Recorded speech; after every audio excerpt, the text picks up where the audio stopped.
Hey folks, Jack from Moonshift Audio here. Today I'm going to show you how to make a really nice dark sounding pad keys type sound with loads of really nice analog flavour. It sounds like this.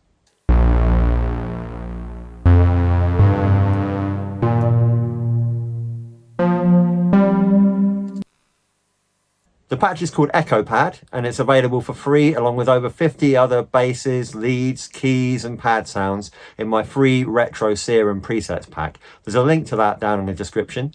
There's also a link to another video down there where I show you how to make a whole track in the style of The Weeknd's Dawn FM album using only synth sounds from that preset pack. So check that out. For now, let's jump into Serum and get started.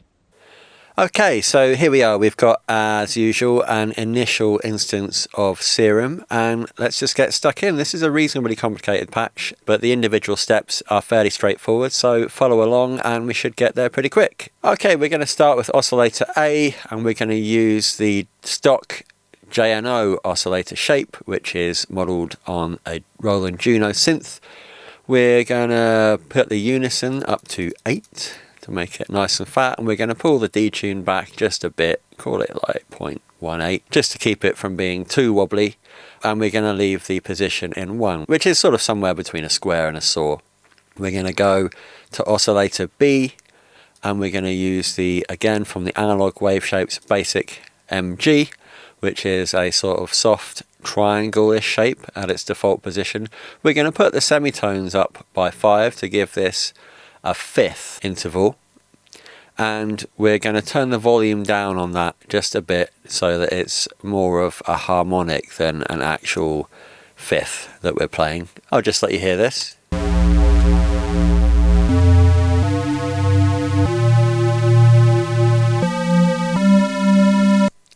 And I'm going to turn on the sub oscillator as well, just to thicken it up that little bit more. We'll put this on a saw and we'll turn the level down a bit to about 45%.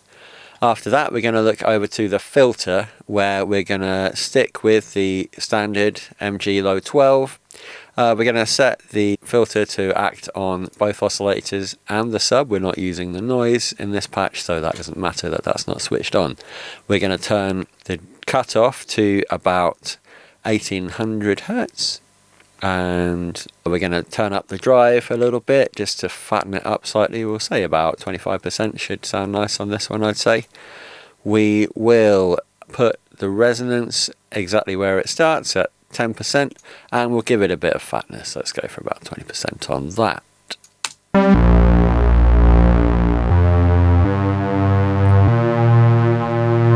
Sounding nice and thick.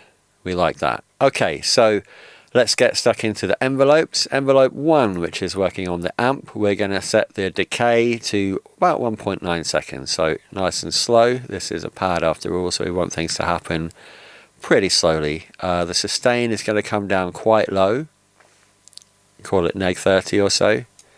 And for the release, about 1.5 seconds should be great. So let's just see if we can find that. Yeah, perfect. Here we go. Let's see how that sounds.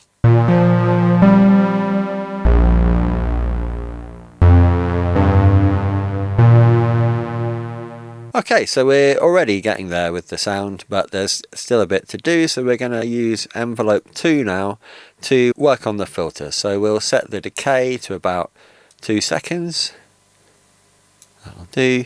The sustain all the way down to 0, and we'll give it about the same release as the amp envelope, so about 1.5 seconds. Obviously, we're not going to hear that until we get it to work on the filter, but that's something that we're going to do a little bit later on. Finally, in terms of modulation, we're going to have a look at this LFO1, and we're going to do the classic faux analog thing of getting it to wobble the fine tune on our oscillators. So we're going to drag it to about 20, I'd say, for the modulation on that. It's quite a good idea unless you want sort of crazy into modulation and harmonics between the two oscillators to set them exactly the same, so I'll make sure that they are both set to exactly 20. And actually for this I quite like the quarter note rate, so we'll stick with that, and let's see how that sounds.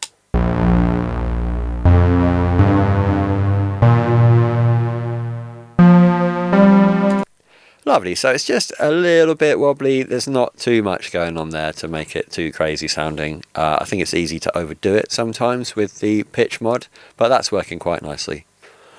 So we're going to go into the effects now, and to start with, you can't have an analog emulated synth without a bit of distortion, so this time I'm going to use the diode 2 algorithm, which is a nice one.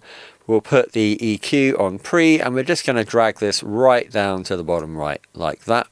The drive is going to be quite low, I think, probably even as low as, you know, like 7-8%. Let's try that. And we'll have the mix at 60% for a bit of parallel distortion. Let's see how that sounds.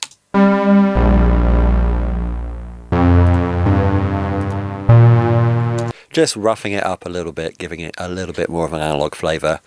Before we move on to the compressor, I'm going to drag that up so it's right after the distortion, and the threshold is going to be about like 14, so we can just see it catching those peaks at the start of the notes.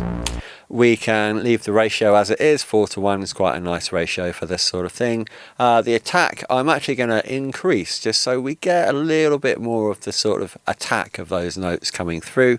The release is fine where it is, and the gain I'm just going to bring it up about 3 dB just to kind of make up for what we're losing in the compressor, and the mix is fine at 100%. So here we go.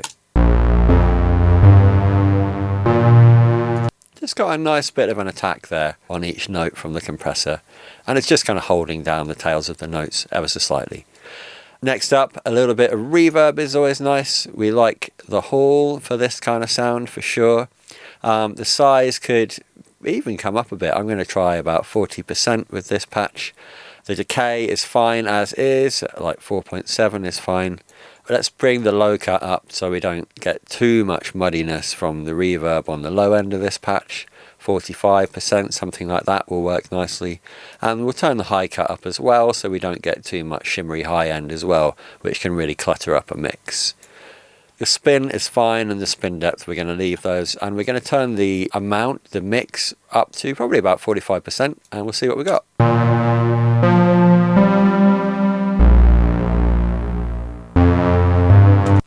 Lovely, that's just added a nice bit of depth to the patch there.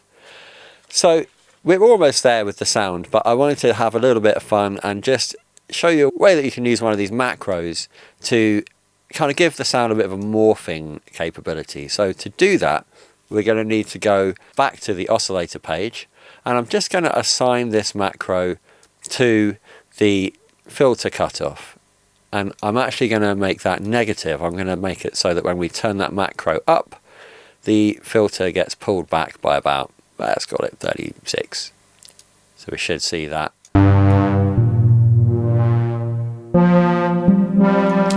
That's working.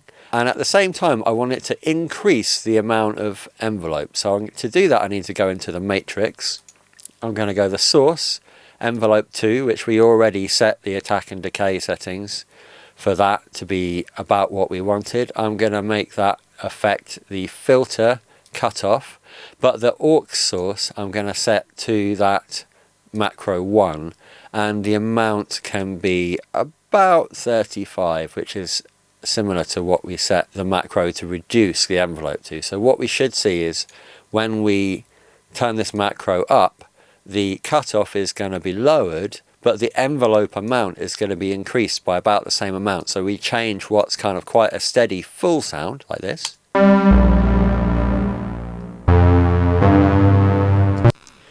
and we make that into more of a slightly more percussive, almost like a key type sound like this.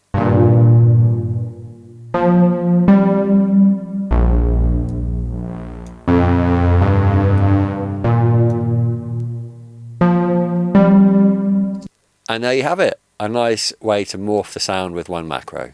Thanks for watching. If you enjoyed this video, please do like and subscribe for more tips, tricks, synth patches, resources and downloads from me at Moonshift Audio. Till next time.